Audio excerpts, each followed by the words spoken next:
Apple released the new 2023 Mac Mini lineup a few days ago. This is not just a refresh of the older M1 Mac Mini, but Apple also introduced another new Mac Mini model as well. There are some interesting upgrades to both the models.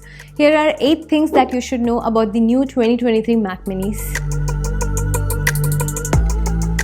Before the 2023 release, there were 2 Mac Mini models. The 2021 M1 Mac Mini, which started at $699, and a more powerful Intel Mac Mini. With the new release, Apple updated the M1 Mac Mini with an M2 chip. We call this a system on a chip because this single chip contains the CPU, GPU, memory, interconnections, and everything unlike a traditional desktop with individual components. Apple also discontinued the Intel Mac Mini and replaced it with M2 Pro Mac Mini. With this, the current Mac Mini lineup consists of an M2 Mac Mini and M2 Pro Mac Mini. What configurations can you get them in? The M2 Mac Mini comes in an 8-core CPU, 10-core GPU, up to 24 gigs of memory, and storage up to 2 terabytes. The M2 Pro, on the other hand, comes with 10 or 12-core CPU, 16 or 19-core GPU, up to 32 gigs of memory, and up to 8 terabyte of storage. Just know that since it's a system on a chip, none of the components like memory or storage can be upgraded later. So if you're planning to buy, plan ahead and buy the configuration that will be good for at least a couple of years. The starting price of M2 Mac Mini is $600 in US or 60,000 rupees in India. The M2 Pro Mac Mini starts at $1,300 in US or 1,30,000 rupees in India. This starting price of $600 is $100 less than last year's base model.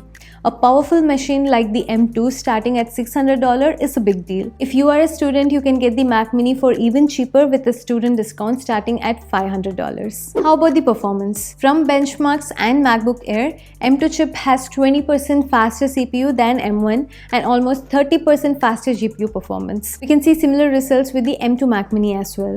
20% faster than previous M1 Mac Mini. Also, M2 chip has ProRes Media Engine and dedicated ProRes encode and decode engines, which the M1 did not. So if you are into video editing, there will be noticeable improvements with the M2 Mac Mini. The memory width is also faster at 100 Gbps on M2 versus 68 on M1. So common tasks like switching between apps, running multiple apps at once will feel faster. In terms of M2 Pro Mac Mini, the CPU performance will be twice as fast as M1 and almost 3 times GPU performance as M1 Mac Mini. In fact, it's 14 times faster than Intel Mac Mini that it's replacing. If you already have a Mac Mini, M1 or Intel and you're upgrading to the M2 Pro Mac Mini, you will see significant performance in all aspects. The memory bandwidth is also 200 Gbps, which is twice as much as M2 Mac Mini. Okay, what ports does each Mac Mini have? The M2 Mac Mini has similar ports as last year. 2 Thunderbolt 4 ports, 1 HDMI 2.0 port, 2 USB-A ports, a 3.5mm headphone jack, and a Gigabit Ethernet port. The M2 Pro Mac Mini comes with a big difference. It has 4 Thunderbolt 4 ports, an HDMI 2.1 port, 2 USB-A, and an Ethernet port. You can configure the Ethernet port to a 10GB Ethernet for $100 extra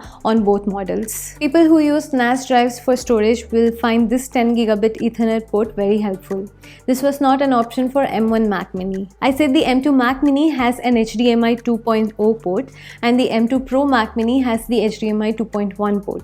This leads to a difference in the display support for both the models. The M2 model can support up to 2 external monitors. On the other hand, the M2 Pro model can support up to 3 external monitors. The HDMI 2.1 on the Pro can also support 8K display. If you need more than 2 displays, the M2 Pro Mac Mini should be your pick. In terms of audio, the HDMI port supports multi-channel audio on both the models, which means you can output the audio for a surround sound experience. This was available on last year's model as well, but this year both models 3.5mm audio jack supports high impedance headphones, meaning they have a better DAC which can drive more powerful headphones for cleaner audio. And finally, connectivity. Both Mac Minis this year support Wi-Fi 6E standard, unlike Wi-Fi 6 from last year. Usually Wi-Fi works on 2.4 or 5 GHz frequency. Wi-Fi 6E has another channel of 6 GHz, which is less congested and faster than other channels. So if you have a Wi-Fi 6E router, then your Mac Mini will get much faster Wi-Fi. Note that in India, 6 GHz frequency is not available for common use yet.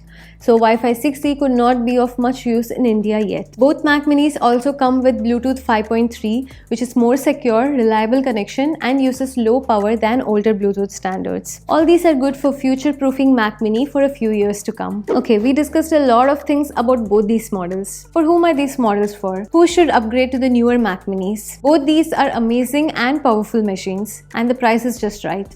I don't think there are better machines in the market at this price point. So if you don't have a Mac Mini and are considering a desktop, 2023 Mac Mini can be an instant buy.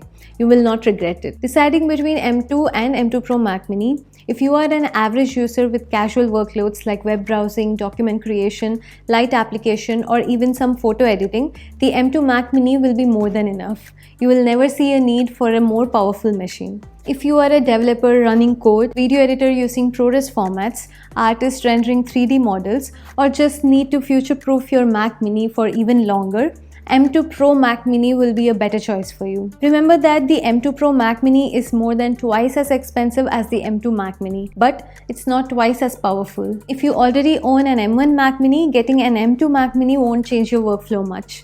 So I wouldn't suggest an upgrade to M2. An upgrade to M2 Pro Mac Mini from M1 is worth considering if you feel you need more power than what you already have. Please subscribe if you haven't. That's about it for today's video. I'll catch you in the next one. This is Anjana. Bye-bye.